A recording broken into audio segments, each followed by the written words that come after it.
नमस्कार, मैं हूं संजय शर्मा। आप देख रहे हैं 4 PM न्यूज़ नेटवर्क। मुझे आज का इंटरव्यू करने में बड़ा मज़ा आने वाला है। रोज़ अभय दुबे जी नोएडा में, दिल्ली में रहते थे और मैं लखनऊ में रहता था। लेकिन आज मैं अभय जी के बहुत सुंदर से घर में आया हूँ। एक बार फिर मुझे आपको याद होगा, मैंने इसी जगह बैठ के एक बार इंटरव्यू किया था और तब लोगों ने अभय जी से उस इंटरव्यू से ज़्यादा उनके सुंदर घर की तारीफ़ की थी। और घर वाक़ई में इतना सुंदर है अभय जी का, कभी मौका मिले आप लोगों को अभय जी की दोस्ती करिए, तो वो आपको अपना घर दिखाएँगे। पूरे घर के एक कोने में आत्मा बसती है ना, जैसे वैसा लाए हुए। तो मैं अभय जी के संग हूँ आज। आप जानते हैं सबसे बड़े फ़ैन हैं आप लोग अभय जी के। उनसे बातचीत शुरू करते हैं। बहुत-बहुत स्वागत है अभय जी आपका। और आज की शुरुआत करते हैं हम लोग कश्मीर से। कश्मीर में मैं रह के आया, जब तक मैं कश्मीर नहीं गया था, तब तक मुझे लग रहा था चुनाव आसान है, वहाँ पे आसान बन जाएगी। लेकिन वहाँ पे श्रीनगर में इंजीनियर रशीद के प्रति सिंपैथी बहुत दिखाई दी मुझे। और ये तो सही बात है, शायद नेशनल कॉन्फ्रेंस वहाँ पे एक बड़ी पार्टी बनेगी। लोग, जितने लोगों से बात की, सब अनुमान मान रहे हैं कि 30 के आसपास सीटें उसकी आ जानी चाहिए। लेकिन 4-5 सीटें कम रह जाएँगी, ऐसा लोग मान भी रहे हैं। क्या लग रहा है कि कश्मीर में क्या इतना आसान होगा सत्ता बना लेना? और दूसरी बात, श्रीनगर में अगर सत्ता का विरोध में नेशनल कॉन्फ्रेंस एक तरफ़ा लहर नहीं आ पा रही है, तो इसका क्या कारण है? देखिए, एक तो बड़ी उदारता से आप हर बार मेरे घर की सुंदरता की तारीफ़ हुँ, करते हैं, उसके लिए बहुत-बहुत शुक्रिया। हुँ, हाँ। जहाँ तक कश्मीर का सवाल है, मैं समझता हूँ कि कश्मीर का चुनाव बहुत ख़ास तरह का चुनाव है और वो हरियाणा में तो चुनाव बिल्कुल एक तरफ़ा हो गया है। हरियाणा हुँ, में तो लगता है कांग्रेस की लहर चल रही है और भारतीय जनता पार्टी के से लोग नाराज़ हैं। तो कुछ भी हो जाए, कोई दाँव मार ले, कोई भी संघ परिवार कोई भी जादू कर ले, कुछ हुँ, चलने वाला नहीं है। हुँ, वहाँ केवल बहस ये है कि कांग्रेस कितनी सीटें जीतेगी। हुँ, कांग्रेस 55 सीटें जीतेगी, 60 जीतेगी कि 65 जीतेगी, केवल बहस का सवाल ये है।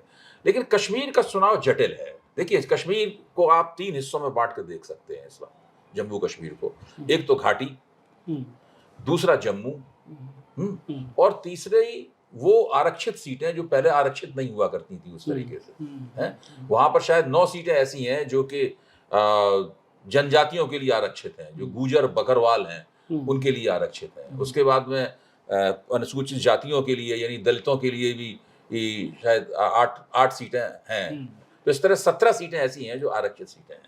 सबसे बड़ा एक बहुत बड़ा सवाल ये है कि आरक्षित सीटों में कौन जीतेगा? हुँ, ये एक बहुत बड़ा सवाल है। हुँ, अगर जो बकरवाल गूजर हैं, जो मूलतः मुसलमान होते हैं, अगर वहाँ पर नेशनल कॉन्फ्रेंस अच्छा प्रदर्शन करती है, बकरवाल गूजरों की सीटों में जो है, तो भारतीय जनता पार्टी के लिए कश्मीर में किसी भी किस्म की बड़ी राजनीतिक कामयाबी पाना बहुत मुश्किल हो जाएगा। हुँ, क्योंकि नेशनल कॉन्फ्रेंस पहले से ही, जैसा आपने ठीक ही कहा, कि घाटी के अंदर बहुत मजबूत हालत में है। बावजूद इसके कि इंजीनियर रशीद की पार्टी नेशनल कॉन्फ्रेंस का खेल थोड़ा-सा बिगाड़ रही है, हुँ, लेकिन वो 2 या 3 सीटों पे ही हाँ, ज़्यादा खेल बिगाड़ हाँ, पाएगी। हाँ, बाकी नेशनल कॉन्फ्रेंस ही होगी हुँ, वहाँ पे, हुँ, बड़ी-बड़ी पार्टी बनेगी और भाजपा ज़्यादा से ज़्यादा अगर कुछ कर पाएगी घाटी में, तो 1 सीट पे कर पाएगी, जो हुँ, हब्बा कदल की सीट है। कब अगर वहाँ पे बहुत जो मतदान प्रतिशत बहुत नीचे गिर गया है, केवल 15% के आसपास मतदान हुआ है हुँ, और वहाँ पे माना जाता है कि जो वहाँ पंडित रहते हैं, पंडितों ने वोट ज़रूर किया है वहाँ पे, भले ही जो मुसलमान मतदाताओं ने वोट किया हो, ना किया हो। तो हब्बा कदल एक ऐसी सीट है, जहाँ पे भाजपा जीत सकती है। ब इसके अलावा कुछ ऐसा कोई भाजपा का खेल वहाँ पर घाटी में नहीं दिखाई पड़ता। हुँ, कांग्रेस का भी कोई विशेष सुपरिभाषित प्रभाव क्षेत्र नहीं है घाटी के घाटी अंदर। में नहीं है। तो पीडीपी दक्षिण कश्मीर में कुछ करेगी। दक्षिण कश्मीर उसका पुराना अड्डा रहा है। हालाँकि 2019 के चुनाव में भी महबूबा मुफ्ती भी अपना चुनाव हार गई थीं और लोग भी हार गए थे। तो ये स्थिति है वहाँ पर। वहाँ पीडीपी जीतेगी। अगर पीडीपी भी जीतती है, तो वो भी अंततः नेशनल कॉन्फ्रेंस और कांग्रेस के साथ ही आएगी। पीडीपी और नेशनल कॉन्फ्रेंस दोनों इंडिया गठबंधन की अभी तक सदस्य हैं और स्थापित सदस्य हैं और साफ तौर पे कहते हैं कि हाँ, भले ही अलग-अलग चुनाव लड़ रहे हैं, लेकिन हम इंडिया गठबंधन में हैं। पीडीएफ जो सीटें जीतेगी, आप मान लीजिए कश्मीर में जो गैर भाजपा शक्तियों की सरकार, गठजोड़ सरकार बनेगी, फिर पीडीपी उसके अंदर रहेगी। तो उसको तो मैं मानता नहीं हूँ कि वो भाजपा के लिए किसी किस्म की अच्छी खबर है पीडीपी का चुनाव जीतना। पीडीपी ने भाजपा के साथ मिलकर सरकार चलाई। हाँ, इसका उन्हें बहुत नुकसान हुआ। हुँ, इतना नुकसान हुआ कि तब से वो लगातार वो हार ही रहे हैं। हाँ, हाँ, है कि नहीं? तो ये जो बात है ना, वो दाग अभी तक उनके दामन से नहीं छूटा है। अब दोबारा कभी वो भाजपा के साथ वो नहीं आएँगे। मैं तो यहाँ तक मानता हूँ कि इंजीनियर रशीद, जो एक ज़माने में नरेंद्र मोदी की तारीफ़ में लेख लिखा करते थे अखबारों में अच्छा, ये बात और मुझे याद अरे नहीं है। बिल्कुल, हाँ, मैं अच्छा, बता रहा हूँ। नरेंद्र मोदी की तारीफ़ में लेख लिखा करते थे अखबारों में और उससे अपील किया करते थे कि आप ये कोई बहुत बड़ा कदम उठाइए कश्मीर की समस्या को हल करने के लिए। अच्छा। अमित शाह ने बहुत बड़ा कदम उठाया 370 सितंबर में। लिया है। हाँ, तो उनको नजीर रशीद को माना ही जाता था कि वो भारत की जासूसी संस्थाएं जो है ना उनकी पैदाइश हैं। वो ही नहीं, जो एक आईएएस अफसर हुए थे, उनका नाम मैं अभी भूल रहा हूँ, फैसल करके आईएएस अफसर हुए थे, हैं, उनकी भी पार्टी बनवाई गई थी। नजीर रशीद की भी पार्टी बनवाई गई थी। इन दोनों पार्टियों के बीच में गठजोड़ करवा दिया गया था। ये 35 से हटने के पहले की पॉलिटिक्स बता रहा हूँ। तब भाजपा का दावा ये था कि उसने कश्मीर घाटी में 85,000 सदस्यों को जो है ना वो भर्ती कर लिया है। कश्मीर घाटी का एक ऐसा इलाका है जहाँ शिया मुसलमान बहुत रहते हैं। भाजपा का ख्याल था कि इस इलाके के अंदर हम अपनी पकड़ बहुत अच्छी बना लेंगे। लेकिन वो 35 से हटने के बाद सारा सीन बदल गया और भाजपा ने जो सदस्य भर्ती कराए थे उनका भी कोई मतलब नहीं रह गया। तो इस वक्त घाटी में भाजपा ज्यादा एक सीट जीत सकती है। नेशनल कॉन्फ्रेंस जम के जीतेगी। इंजीनियर रशीद अगर 2 या 3 सीटें जीतते हैं तो उनके सामने चुनौती होगी ये दिखाने की कि वो भाजपा के प्रॉक्सी नहीं है। ठीक बात है। हाँ, इसलिए उन्हें भी इसी सरकार में आना पड़ेगा, गैर भाजपा, वरना उनकी राजनीति पूरी तरीके से दागदार हो जाएगी। दागदार हो जाएगी। उनको यही माना जाएगा कि केंद्र सरकार का एजेंट है ये। और जो बारामूला में उन्होंने एक अद्भुत जीत हासिल की उमर अब्दुल्ला के ऊपर, वैसी जीतें फिर उन्हें जिंदगी में कभी भी नसीब नहीं होंगी। तो ये इसलिए मैं कह रहा हूं कि घाटी में जो कुछ भी हो रहा है उससे भाजपा को एक हब्बा गदल की सीट को छोड़कर कहीं कोई लाभ मिलने वाला नहीं है। अब सवाल यही उठता है कि जम्मू का चुनाव कैसा होगा। जम्मू में क्या नेशनल कॉन्फ्रेंस जनजातीय इलाकों में अच्छा प्रदर्शन करेगी, या कांग्रेस का जो जम्मू में पारंपरिक आधार है उसमें वो कुछ थोड़ा अच्छा प्रदर्शन कर पाएंगे, या भाजपा को बड़ी तमाम सीटों को जीत लेने देंगे। तो ऐसा माना जाता है कि भाजपा जम्मू में 25 सीटें तक जीत सकती है। अगर और बाकी जो बची हुई सीटें हैं, जम्मू में 43 सीटें हैं, 43 सीटें हैं, 47 सीटें यहाँ पे हैं, और 5 सीटें ऐसी हैं जिनको एलजी नामजद करता है, लेकिन वो ये 90 के दायरे से बाहर हैं। वो मेजोरिटी बहुमत बनाने में उनकी कोई भूमिका नहीं है। वो सरकार बन जाने के बाद उनके नॉमिनेशन होंगे। ये बहुत गलत फहमी है लोगों को। बहुत से लोग कह रहे हैं कि 85 सीटों पर चुनाव हो रहा है, 5 सीटों पर नामजदगी होगी। नहीं, मैंने बाकायदा चेक किया है, ऐसी बात नहीं है। तो मेरा कहना यह है कि अगर जम्मू के अंदर नेशनल कॉन्फ्रेंस और कांग्रेस ने भारतीय जनता पार्टी को 20-25 सीटों पर रोक पाया तो बड़े आराम से गैर भाजपा सरकार वहां पर बनने वाली है, जिसका नेतृत्व नेशनल कॉन्फ्रेंस के हाथ में होगा। लेकिन अगर भाजपा ने जम्मू में बहुत जबरदस्त प्रदर्शन किया, वो 35 या उससे ऊपर चली गई, तब फिर कुछ नहीं कह सकते। फिर दोनों सिरों पे पूरी बाजी खुल जाएगी। हाँ, लोगों का यह भी मानना है कि जम्मू में एक नाराजगी ये भी है कि अब तक आतंकवाद घाटी में था। पहली बार ऐसा हुआ कि आतंकवाद, और जो जिन हिस्सों में हुआ वो हिंदू बहुल इलाके हैं। तो लोग, जम्मू के लोग हैरान हैं कि अब तक तो मुस्लिमों पे आप आरोप लगा दिया करते थे, लेकिन आतंकवाद घाटी से जम्मू में आया, वो भी हिंदू बहुल इलाके में आया। तो इसके पीछे आपको क्या लगता है? देखिए, कश्मीर में भाजपा की राजनीति की विफलता की कोई सीमा नहीं है। आप विफलताएं गिनने बैठिए तो बहुत लंबी एक सूची आएगी। पंडितों के पुनर्वास की बात थी, क्या भाजपा पंडितों का पुनर्वास अंजाम दे पाई? क्या भाजपा जम्मू में, कश्मीर से जम्मू में आतंकवाद चला गया, उसकी रोकथाम करने में कामयाब हो पाई? नहीं कामयाब हो पाई। डींगे बहुत मारी गई, अपनी पीठ अपने ही हाथ से खुद ठोकी गई। क्या वास्तव में कश्मीर का कोई विकास हुआ है? क्या ऐसी बात हुई कश्मीर में कोई जिसे कहते हैं नहीं समृद्धि की या खुशहाली की कोई ऐसी एक लहर चल पड़ी है? ऐसा सब नहीं हुआ। ये सारे जो वायदे किए गए थे, ये वायदे दरअसल पूरे नहीं हुए। खासतौर से ये 2 वायदे, एक तो आतंकवाद खत्म होना है, आतंकवाद खत्म नहीं हुआ, और दूसरा ये दूसरी बात जो मैंने आपको बताई, ये पंडितों के पुनर्वास वाली, ये भी नहीं हुई। तो ये बिल्कुल ऐसी भाजपा अपने वायदों को पूरा करने के आधार पर नहीं जीत सकती। लेकिन हिंदू मुस्लिम जो ध्रुवीकरण की राजनीति है, जम्मू के लोगों को लगता है कि घाटी पे अगर मुसलमानों का कब्जा है तो जम्मू पे हमारा कब्जा है, तो इस तरीके से हो सकता। अब जैसे कि वैष्णो देवी की सीट है, क्या वैष्णो देवी की सीट भाजपा आसानी जीत जाएगी? आप कहीं भी उसका तबसरा देख लीजिए, भाजपा के लिए वैष्णो देवी की सीट जीतना काफी मुश्किल है। तो जम्मू में भाजपा अच्छी हालत में है, अच्छा प्रदर्शन करेगी, लेकिन उसका अच्छा प्रदर्शन किस सीमा तक जाएगा, इसके ऊपर एक सवालिया निशान है।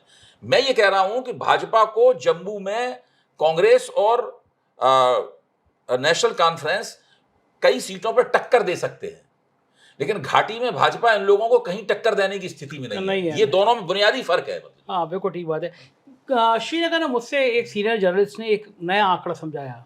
उन्होंने कहा कि श्रीनगर में, घाटी में आतंकवाद के समर्थन वाली बातें खत्म हो चुकी थी, लेकिन इंजीनियर रशीद आए, उन्होंने फिर उस यूथ को फिर से वो भड़काऊ नारे की बात, अपील की बात करी, अपनी तरफ आकर्षित करने की बात करी।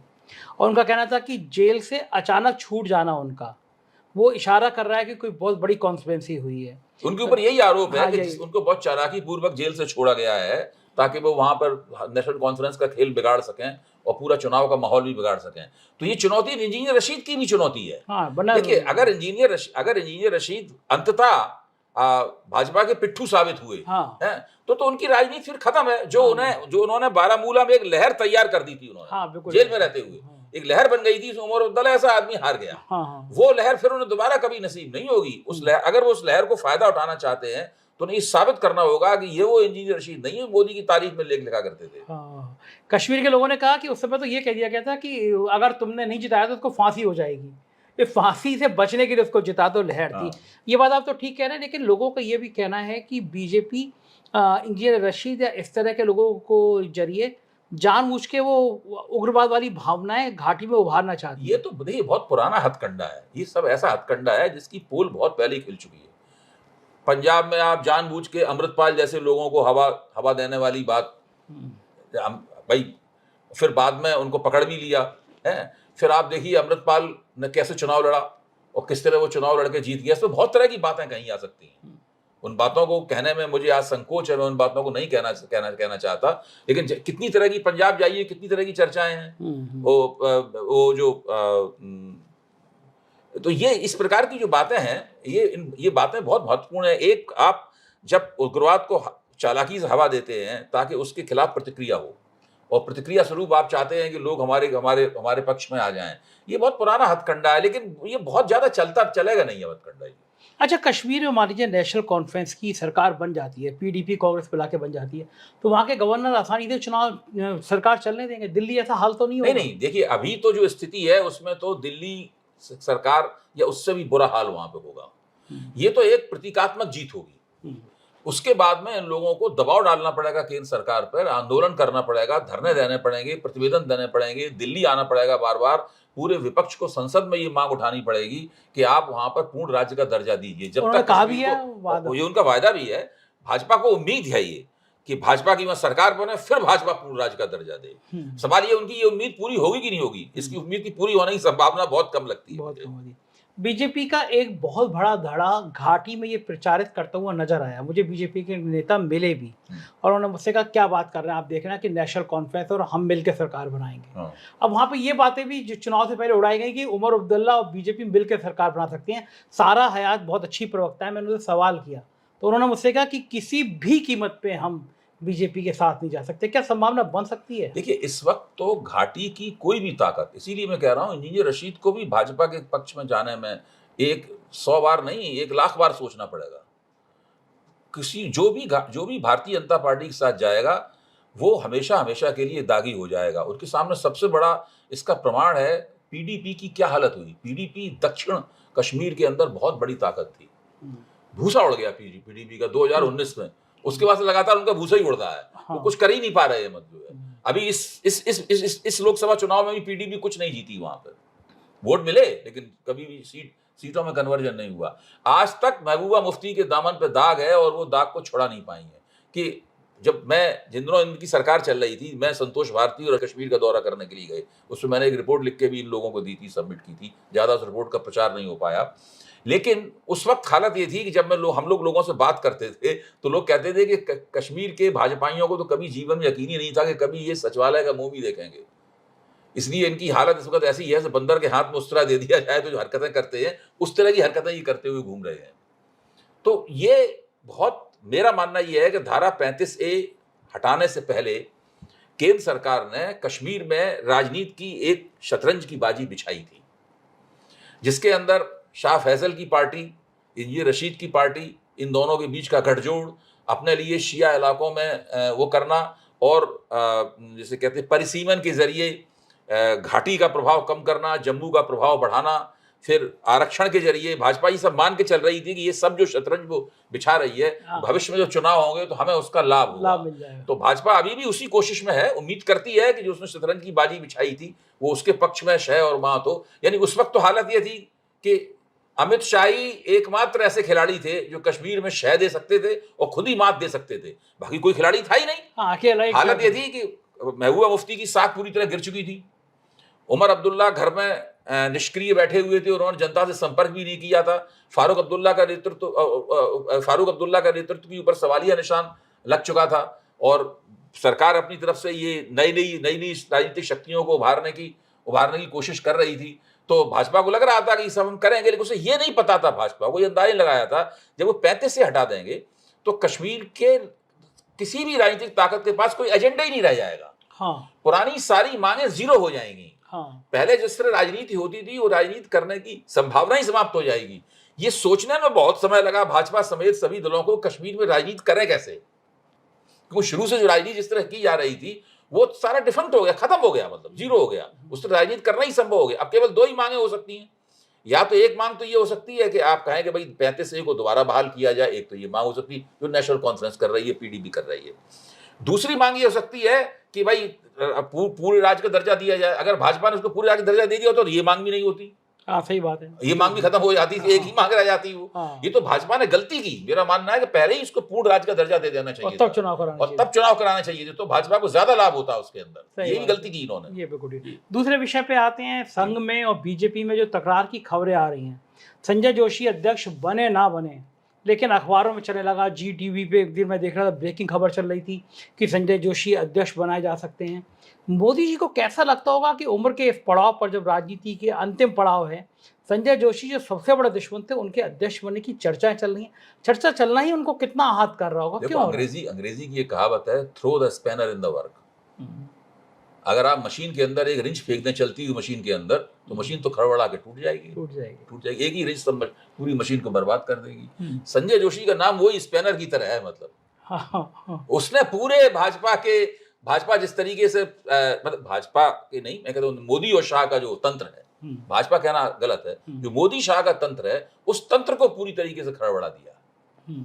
वो तंत्र गड़बड़ा गया है। संजय जोशी का नाम भी कभी आएगा, वो भी प्रासंगिक हो जाएंगे।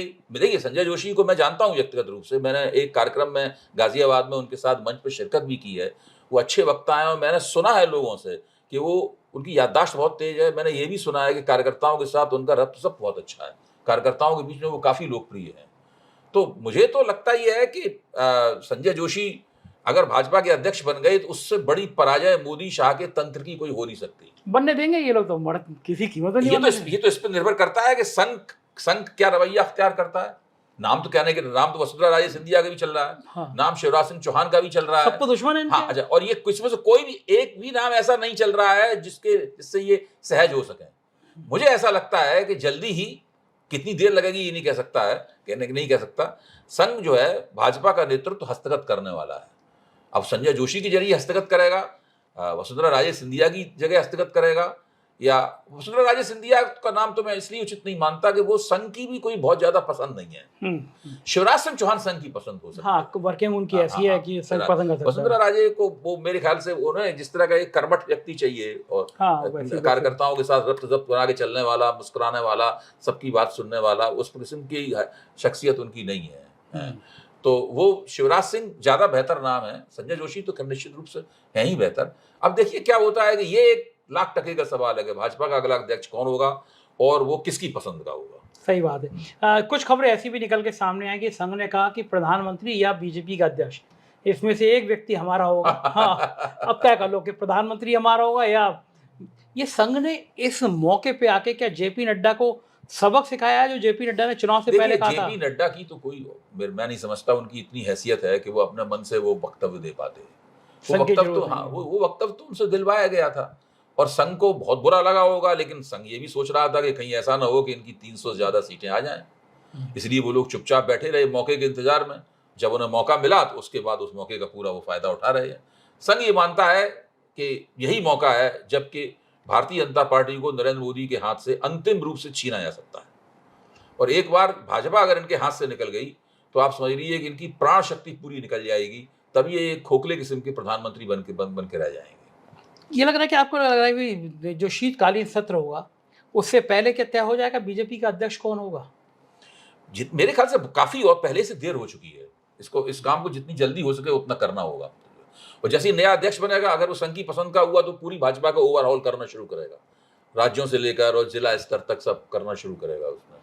लोग तो इसलिए भी वो संजय जोशी उस जरिए पूरी तरीके से मोदी और शाह की जो छाप है ना, वो इनके हाथ से निकल जाएगी। याद कीजिए, लोकसभा चुनाव से पहले एक मीटिंग में जब कुछ लोगों ने सवाल उठाए थे, तो शाह ने उनसे साफ कहा था, जब तक हम हैं हम पार्टी को इसी तरह चलाएंगे, जब हम नहीं रहेंगे तब देखा जाएगा। हाँ। तो अब ये एक बहुत बड़ी विडंबना होगी उनके लिए, बहुत बड़ी त्रासदी होगी उनके लिए कि वो रहेंगे और पार्टी उनके हाथ से निकल जाएगी। लोग इसलिए भी कह रहे हैं कि संजय जोशी महाराष्ट्र की पृष्ठभूमि से आते हैं और महाराष्ट्र में चुनाव है, उससे पहले कमान देके महाराष्ट्र में संदेश दिया जा सकता है कि देखो अब तो पूरी पार्टी महाराष्ट्र की हो गई है, महाराष्ट्र में बीजेपी की नाराजगी है, जो गुजरात बनाम महाराष्ट्र का द्वंद्व है वो संजय जोशी के जरिए निपटाया जा सकता है।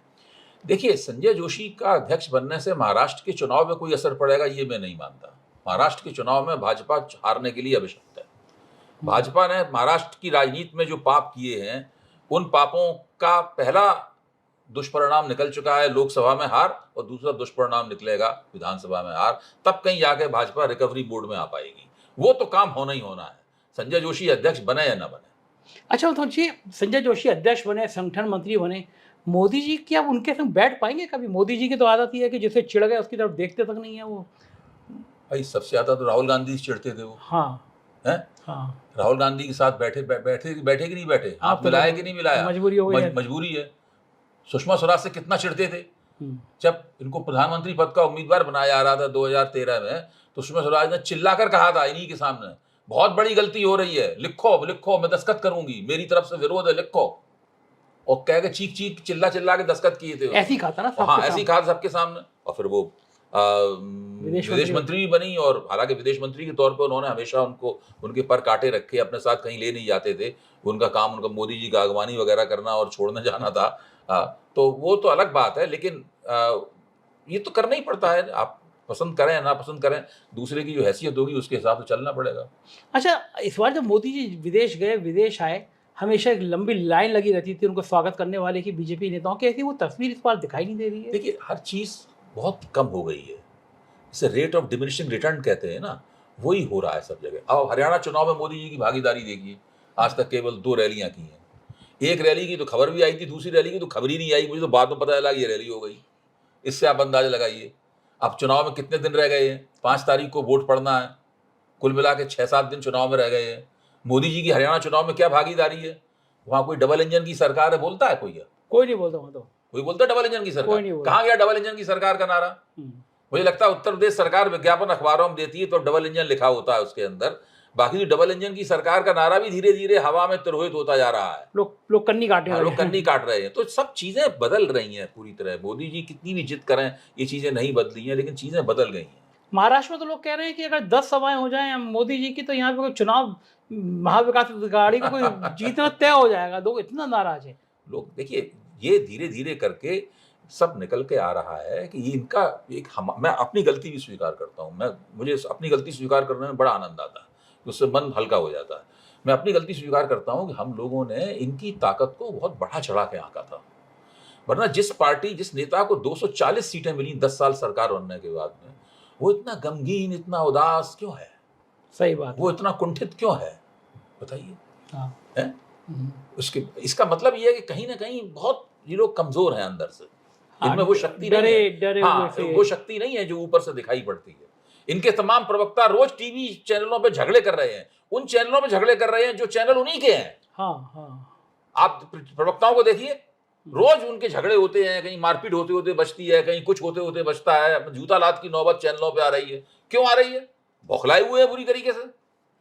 कुछ बड़े बड़े चैनलों के तो एंकरों के सुर बदलने लगे अभी से, वो सरकार के खिलाफ होने लगे। मेरा मानना है कि थोड़ा बहुत आलोचना के सुर सभी जगह से आ रहे हैं, लेकिन प्रवक्ताओं का जो आचरण है, इसका मनोविज्ञान पढ़ के देखिए, उनको समझ नहीं आ रहा क्यों इतना बौखला रहे हैं। बात में लगता है कि ये सब एंटी मोदी एंटी भाजपा हुए जा रहे हैं, जबकि है नहीं वो एंटी मोदी एंटी भाजपा। अगर वास्तव में जिस दिन देश के channel anti Modi anti Bhajpa हो जाएंगे, उन दिनों उनकी क्या हालत होगी आप सोचिए। हाँ, अभी तो कोई बोल नहीं रहा, अभी तो खुल के बोलता नहीं। तो आपको लग रहा है कि ये महाराष्ट्र हरियाणा के नतीजे, कश्मीर के नतीजे अगर खराब आए तो महाराष्ट्र का चुनाव बहुत बुरी तरह फंस जाएगा? महाराष्ट्र का चुनाव नहीं फंसेगा, कश्मीर का चुनाव थोड़ा फंसा हुआ है, हरियाणा का चुनाव नहीं फंसा हुआ है। महाराष्ट्र में भी हरियाणा के चुनाव जैसी स्थिति होगी, मैं आपको अभी से कह रहा हूँ। कोई उम्मीद नहीं है, मुझे नहीं लगता कोई उम्मीद है। बहुत बहुत शुक्रिया अभय जी, आपने समय बहुत दिया। बहुत बहुत धन्यवाद। तो ये थे अभय दुबे जी, और हम लोग देश की राजनीति का चित्रण कर रहे थे। मुझको यकीन है हर बार की तरह अभय जी की बातें आपको बहुत पसंद आई होंगी। अपनी राय से अवगत कराइएगा। चैनल को ज्वाइन करना और सब्सक्राइब करना ना भूलें। शुक्रिया, थैंक यू।